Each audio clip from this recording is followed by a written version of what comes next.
Yes, and welcome back to the podcast here with the guys. Now, I'm so excited for this next part, so I have all the other guys muted at the moment because on the line we have Ann Mcelhinney. Ann, am I saying the name correct?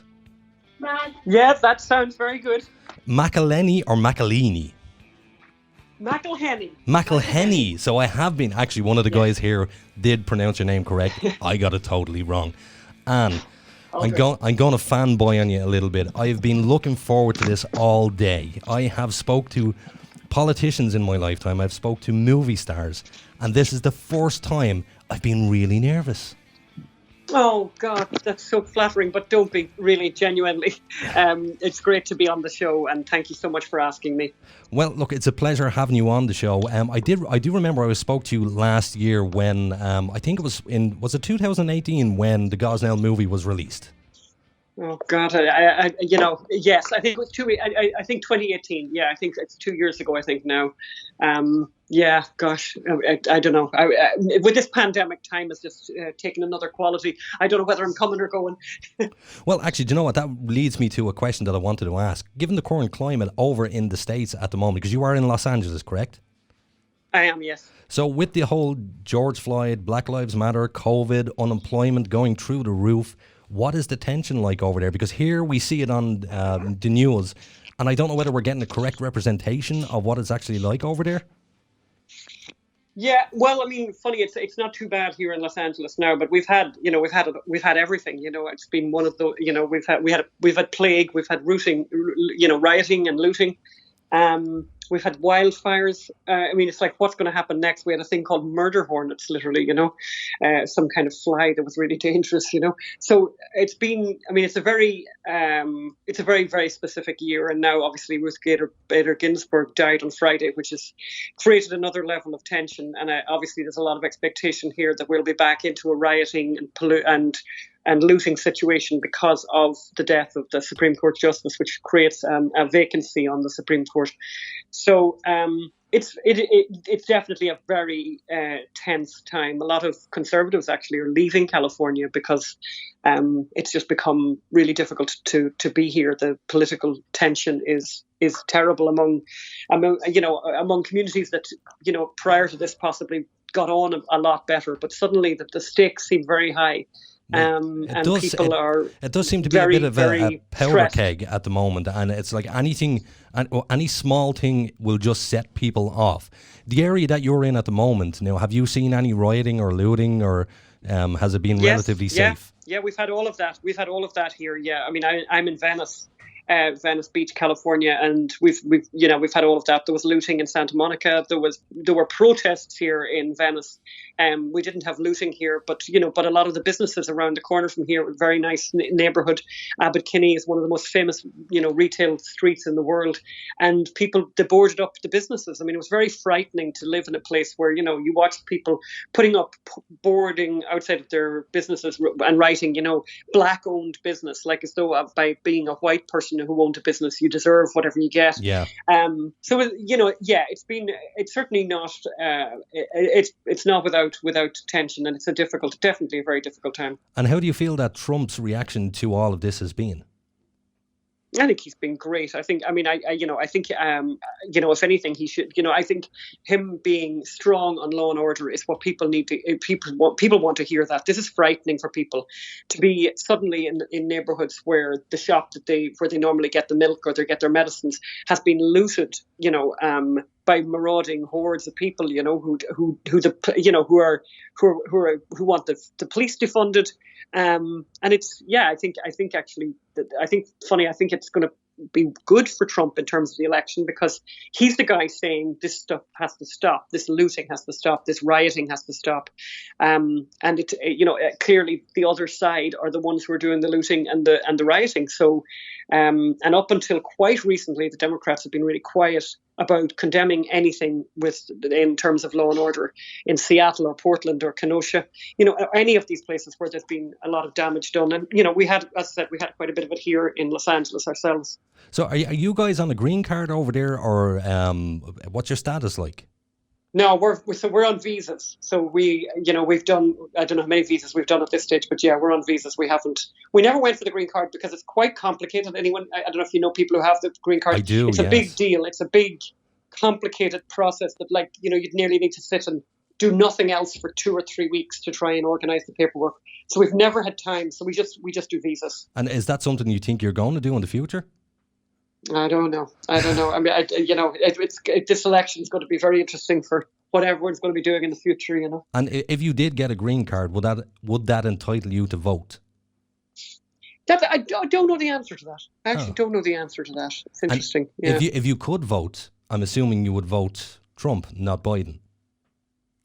I would vote for. I think I would vote for someone who didn't think it was a good idea to murder children up to 9 months in the womb. So I would be blind about the party and very much in favour of particular policies like that policy. And that's a great segue into Gosnell, the movie.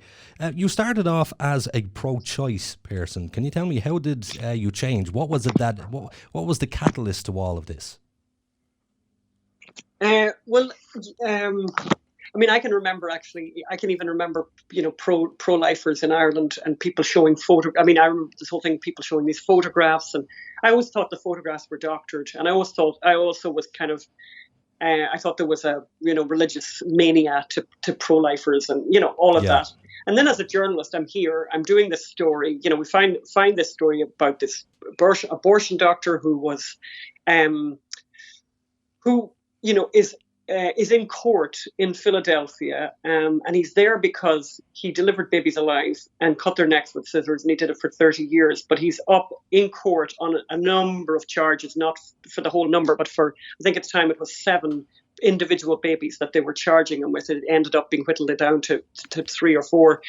But, what happened actually was, in the court, what they did in front of the jury, they projected the images of these babies, and these were not pro-life pictures. These were not taken by pro-life activists. These weren't taken by anyone who was an activist. These were police photographs from a crime scene. These were photographs that came from the medical examiner's office. These had no politics at all, 0 politics connected with them. These were court documents. And I'm assuming that it was both sides, that this was just evidence in a trial. And you look at those photographs, and the jury had to look at those photographs. And that's where Baby A came from, yeah? Excuse me? That's where Baby A came from? A Boy A? Was it Boy A? That's Baby Boy A. Yeah, because Baby Boy A is one of those photographs. And people can see that, and people can see that photograph online. And people realise, I think the thing that I realised was that this is what abortion looks like. It may not be the method that's used in every case, but this is what gets aborted. This is exactly what it looks like.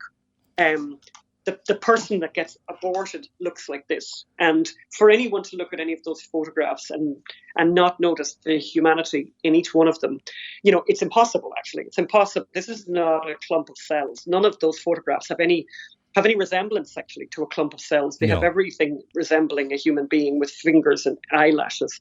And Baby Boy A, who, as you mentioned, was very central in this case, shared a birthday with my own father. He was born on July the 12th and died the same day. Obviously, his neck was cut.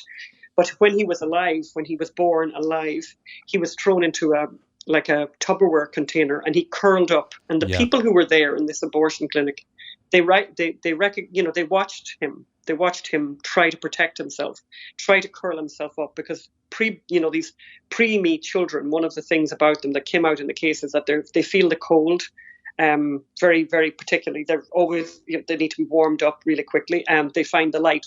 That light is very harsh for them as well. So in a really caring setting, what would happen with a child like that would be that child would be cared for and loved and would live. Actually, no problem, that Baby Boy A, because I was a big boy. He was, I think, 26 weeks when he was murdered. And instead of that, you have this situation where he had his neck cut. But what was interesting in the court case was you had these witnesses who were there, who were asked under oath to describe what they saw. Okay. And they stood there. And I mean, I poured through all this testimony for months to write the book, and subsequently for the screenplay. And you hear these people like Karima Cross was one of the witnesses, and they asked her to stand up and to show the jury what she saw. They said, "Can you stand up and show us?"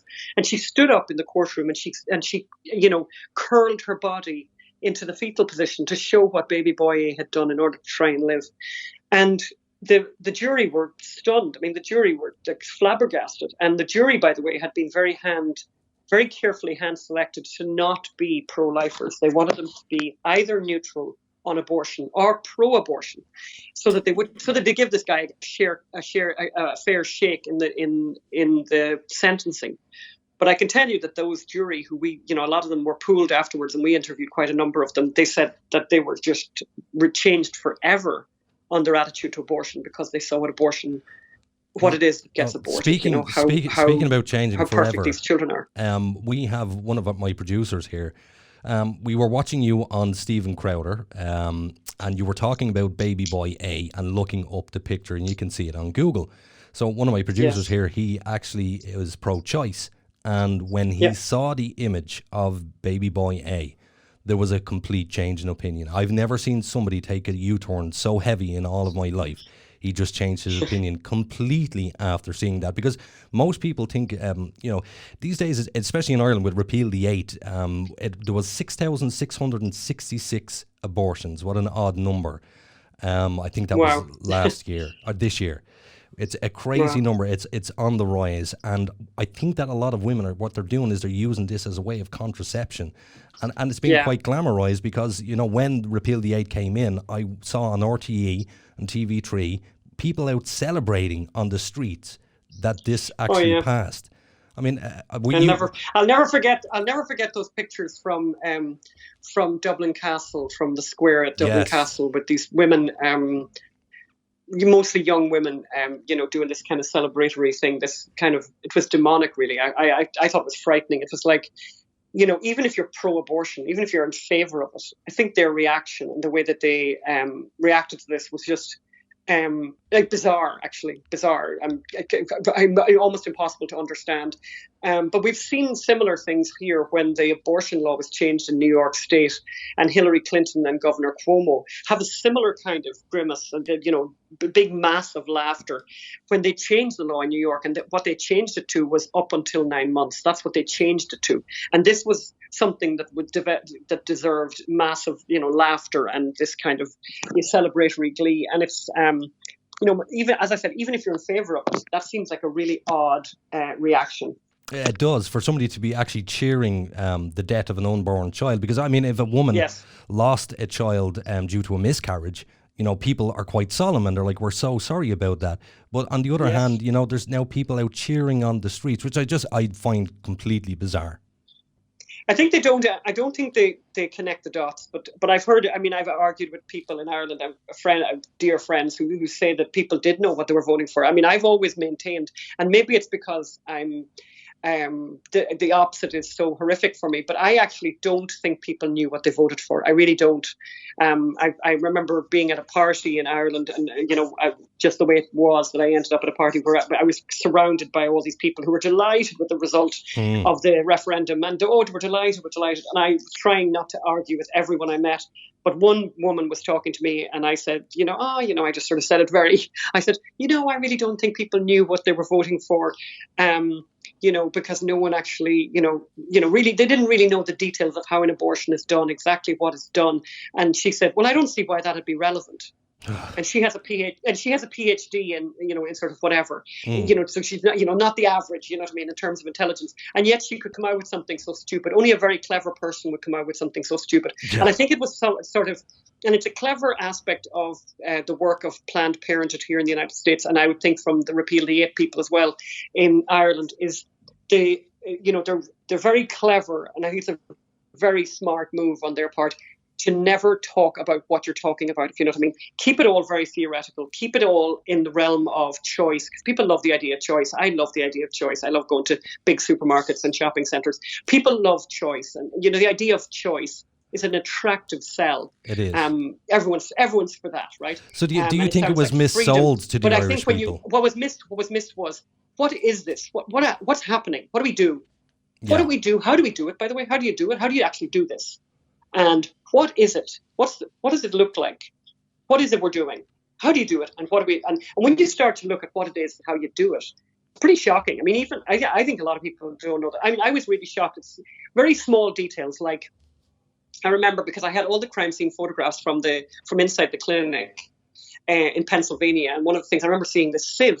Like a sieve that you'd use for making making bread, like a regular one, a flour sieve. Yeah. And I was looking at that, and I remember, I've ended up with these very strange friendships through doing this movie. So I have a friendship with a woman who used to work in a late term abortion clinic, actually Hearn's late term abortion clinic in Boulder, Colorado. Julie Wilkinson. She wouldn't mind me saying her name, but I got in touch with her and I said, "What is that? What's that sieve?"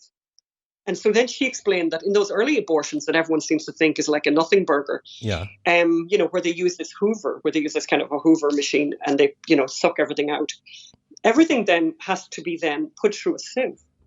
Okay. So all of that stuff then that comes out is put through a sieve. And someone, very often, by the way, someone who's not a nurse, some kind of like an orderly, has the job of reconstructing the baby to make sure you've got all the bits, of course, because what would you do if there was a hand left behind or a head? That would then turn infectious or whatever and could cause, sepsis and stuff. Of course. It could kill somebody.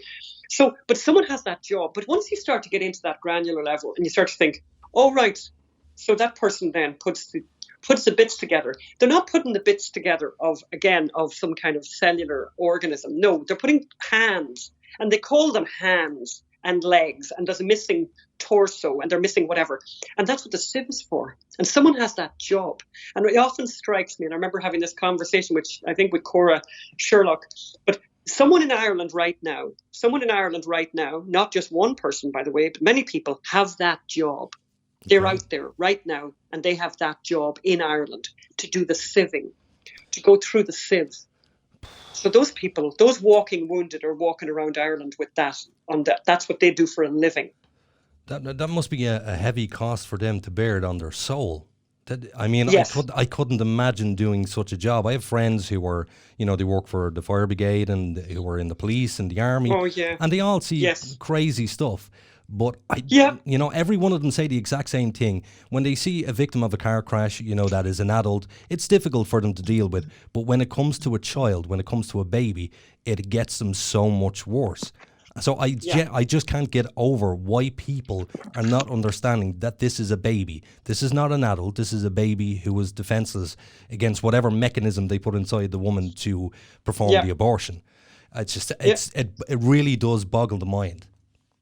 Yeah, and it's, as I said, I think if it was an appendectomy, if this was an appendectomy, like or whatever else you have, a gallbladder thing, if it was one of those, it isn't, because they try to. The argument is that this is just like getting your gallbladder out. This is just like getting an appendicitis, because it's something you don't want inside you and you need to get it out, just like an appendicitis. Well, if it was, then why don't you just get into the nitty-gritty of it? Why don't you just get into the details? Why don't you tell us more about the details of exactly how do you achieve this? And for me, and maybe you can correct me if I'm wrong, but I felt that was missing in Ireland. Of course it was. No one was describing it. Describe it to me now. For example, in the Mater Hospital now, what's going to happen there? What is going to happen? What implements are you using? What instruments are you using? What are you introducing into the woman's body that will actually, kill this child? And by the way, and it is a child and it is a baby, because why is it that people talk about children and babies when a person is pregnant, and then they don't call those same words when the person is going to have an abortion? And surely, it's not in this vocabulary is not in the eye of the beholder. It's just true or it's not true. You don't go around saying to people, how is the zygote doing there? Yeah, exactly. Or how is your clump of cells? How are you? Oh my God, look at you with the clump of cells. No one says that. No, it seems we've changed nomenclature. Pardon. No, it seems that we have changed nomenclature, that we're expected to. These days, I was only listening to a radio show, and there was a topic saying it was insensitive to ask a woman if she was going to have a baby, just in case she's ever lost a baby. And I'm thinking to myself, I'm sitting there thinking, okay, so it's insensitive to ask a woman if she's pregnant, but it's not insensitive to have an abortion or to support a woman that's having an abortion. There's mixed signals being sent out, and there's nobody clarifying. You're dead right. There was a couple of guys in O'Connell Street, they were hanging posters up showing exactly what happens, and they were removed by the police. Oh, of course. Yeah, you wouldn't want anyone to be armed with the truth, But that's what happened to me. I mean, that's and that's why I think the film was so important and significant, because people have been changed by it. I mean, I've seen it myself many, many times, and I've had letters from people, all kinds of letters, extraordinary letters from people saying, "Oh my God, I just never knew." And it's very gratifying, by the way. Over 1 million people have seen the film so far. Excellent. And hopefully it'll be on streaming. It'll be on Netflix eventually, we hope. Well, that's actually what I was going to ask. More people will see it, and then more people will see it. And the truth is very compelling. And we don't change anything. In fact, the only thing we do in the film, if anything, is we actually downplay it. At some points we downplay what happened, because we thought if you said exactly what happened, people would think it wasn't true because it's so awful. Well, there's a question for you. Why hasn't it come to the cinemas or even on TV in Ireland? Is that a licensing thing, or? It's kind of complicated. I mean, we have a distribution company, so they're in charge of foreign sales and stuff like that. Yeah. But I hope it does. I hope it does someday, because it certainly doesn't. The film doesn't age. And we made it in a very timely way. We made it very quickly after the events had happened. But I think the fact that this happened, this isn't from another century. This happened this century. Yes. It happened in a very progressive place. It happened in Pennsylvania. It happened in a very progressive town, Philadelphia. If that can happen there, and they got away with it for that length of time, it could happen anywhere. Well, correct me if I'm wrong. I can't think of the guy's name. I think he was a senator over in New York who was advocating after birth abortions. Am I correct? Yeah, that's in Virginia. That's Governor Northam. So basically, well, he was, interestingly enough, he's actually a doctor himself. He's a medical doctor. Oh, wow. And actually, he just got caught out. He got caught out just telling the truth, actually. He got caught out talking about comfort care, which comes up in the Gosnell movie and was something that came up during the court case. And when we heard it, we said, they need to have this. And the question was, what would happen if a baby was born alive during an attempted abortion? And they asked an abortion doctor this on the stand during the Gosnell trial. And when we heard this testimony, we said, that was the main reason we made the movie. We made the movie for this very purpose. And she said, we'd give them comfort care. And then the defense lawyer said, what's that? What exactly is that? Well, we keep it comfortable. Eventually it'll pass. So eventually it'll die. We'll just let the baby die, basically. So they won't intervene. They won't do any medical intervention. They'll let the baby die. And that's what Governor Northam then described in an interview. He described, but he wasn't advocating. He was actually describing what was already law. Okay. So this is what already happens, is that they let babies die. So this is an actual thing. This is happening right now in the States. This is happening now, right? I mean, I think it's a part of this abortion thing again that a lot of people don't know. So in 7 states. Yeah, 7 states in the United States. Or maybe it's even more. But you can have an abortion in the United States legally up to 9 months. Okay. In Kansas, in Colorado, in New York, in California, New Jersey, like lots of places with lots of population, for any reason. So, and people sort of say, God, there's no way. And even in Pennsylvania, by the way, when the Gosnell case happened, you could have an abortion up to 24 weeks. That's 6 months. And you think of people that you've known who are 6 months pregnant. I mean, that's very pregnant. There's a big baby in there. Of course, and they can get rid of that baby legally in America. And so if it's a case that the baby is 6 months, how is the abortion actually performed? Yeah, well, it's very gruesome. I mean, what they do when they do it well, when it's done properly. And this is what totally shocked the jury in the Gosnell case. It wasn't so much his murderous, history. It was more when the good, legal abortion doctor took the stand and described what a good abortion is when it's done properly. So the baby is. And it's very funny. I know friends of mine who are doctors in Ireland, and were absolutely flabbergasted when they heard this. Hydrogen peroxide, I think it is. Yeah. Is injected. I can't remember the name of the drug now, but basically a poison is injected into the heart of the baby, and that's done with a really long needle. And we even show the needle in the film, which kills the baby, and then the baby is dead, and then, depending on the size of the baby, they will pull the baby out in pieces, again, till they get all the pieces together. And because if the baby is very big, they will drain the brain to make the skull collapse so that it'll come out the birth canal. Like, this is what they do. And this is what they do when it's done well, when it's done correctly. And, for anyone, who would ever question me and say, oh, that's all nonsense, or you're just scaremongering. Well, I'm not actually, because I'm quoting directly from a court transcript where a doctor was under oath, under pain of perjury, asked, describe it. So no pro-lifer had anything to do with that script. That script is coming from an abortion doctor who thinks what they're doing is good. And that's how they described it. And that's the reason we made the movie. We said that testimony, we're going to put that testimony into this movie because we didn't believe that any movie ever had been made where someone described an abortion. And we thought, let's have it described in the very words that were used in the court case, were given by somebody who was under oath.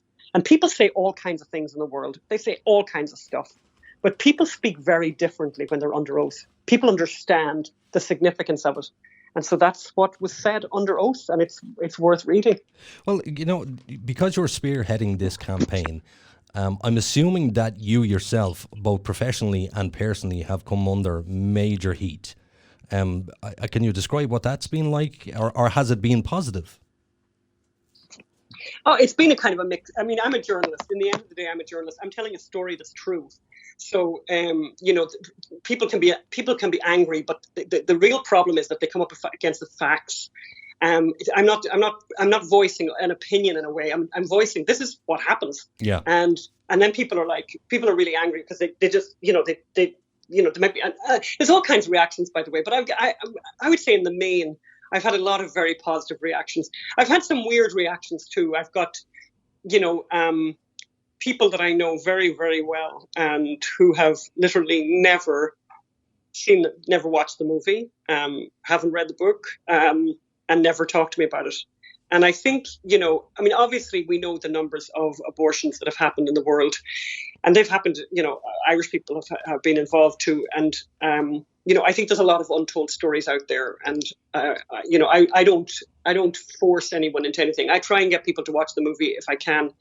And I think I found it so transformative. I've watched it with people and it's been just extraordinary to see the effect it has on them, because it's not what they expect. I think a lot of times people think it's going to be one of those kind of Christian movies and everyone's going to be praying or whatever, or it'll feel like that, and it doesn't. I don't know if you've seen the film, but I have, it's more like a Law and Order episode. It feels like a Law and Order episode. It's very procedural. Yeah. It's very much about the court case. It's very much about Jim Wood, the detective who uncovered the case in the first place. It's very, very much about the Assistant District Attorney, Christine Wexler, and Joanne Pescatori. It's very much about them, which people really like, because people really like those legal procedural dramas.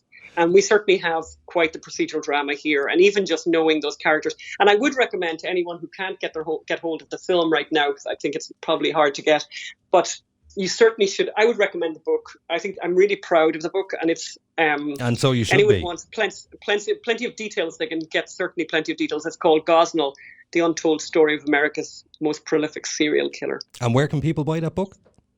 It's everywhere. It's on Amazon. It's an ebook, and actually, it's also an audio. It's on Audible. I actually narrated the Audible book, and actually, there's a kind of a funny story connected with that, because we produced it here in Hollywood, and I just had to go to a booth and do it for about 7 days in a row. Yeah. And when I went the first day, the producer woman was there, and she said, "Great book," And I just thought, I knew by looking at her, I thought, yeah, she says that to everyone, and I thought, there's no way she's read it, because she wouldn't say that. Mm-hmm.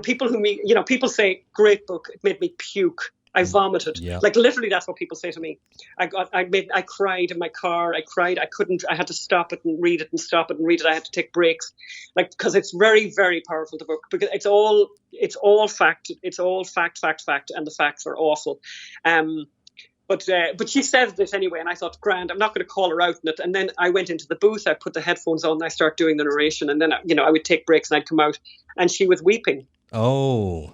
Day after day, she was weeping, and then she apologized and said to me, I didn't know any of this. I didn't know any of this. I've always been pro-choice. And by the time I was finished, she wasn't pro-choice anymore. And Fantastic. she said she had been pulling pieces of my recording and playing it to her friends who were very pro-choice as well. And they were like just completely aghast. And I think it's the gift, it's a very weird way to put it. It's the gift of the Gosnell story, that this is a crime story. This is a true crime. This happened. It was a court case. People spoke under oath. There's a really great benefit to that, because you really get an unvarnished tale about abortion that you wouldn't have gotten otherwise. And people get, as you say about your producer, people get to know the life and death of baby boy A, who I think will affect eternity. I remember somebody talking about teachers affecting eternity, because children will remember what you said and how you said it. Well, I think in the case of baby boy A, people will remember his story, and it will stay with them forever. And I think that a lot of people don't have as consequential a life as he will end up having. Well, we're just and nearly running. He is remembered. We're just nearly running out of time here. But before you go, Anne, there's just something I want to share with you that just before the ad break I shared with the guys here in the studio. And it was a story of during the week, I was driving down the road and there was a man lying in the middle of the road. He was absolutely atrocious drunk. He had fallen off the path and two women were flagging me down, asking to help out. I put the guy in the back of the car. I drove him to the police station. He ended up vomiting all over the back of the car, and he ended up pooping in the back of the car. So the reason why I'm saying this to you is because I was standing at the side of the car and I was thinking to myself, look, you done the right thing. This guy clearly needed help, but there is a price to pay for doing the right thing. Do you believe you've paid any price for doing the right thing?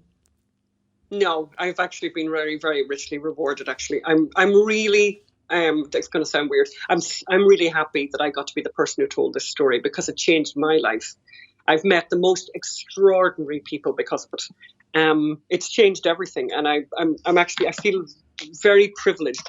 I think the job of the journalist is to tell the story. Just tell the story. Even if you don't like the story, tell the story anyway. A lot of journalists in America did not tell this story. The story did not get the media attention it should have gotten because they didn't like the story. They didn't like what it said about abortion. I feel like it's a gift from God that I was here and that Phelim and I were here and were able to get to tell this story. It was a privilege. Because this is important. This is incredible history that needs to be known, and it's history changing. I mean, we're now going to have a very interesting situation in the next 5 weeks in the United States, where we're going to have a replacement for Ruth Bader Ginsburg, and a change potentially in the power balance at the Supreme Court, and a potential overthrowing of Roe v. Wade. So, the stories like this have had a very big, significant impact on all of that. And do you believe that there's actually a potential to overthrow Roe v. Wade?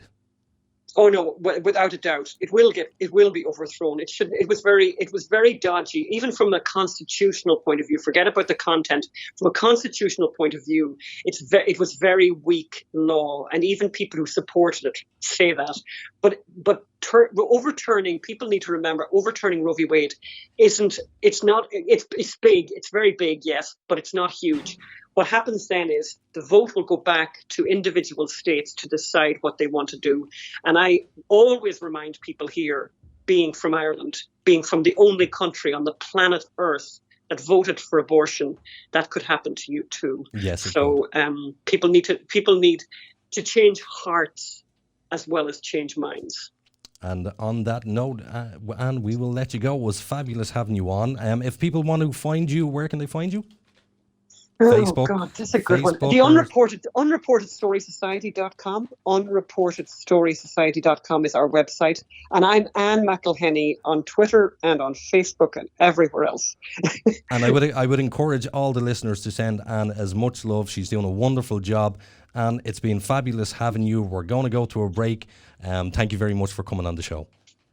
God bless. Thanks a million. God bless. Take care. Bye. Bye.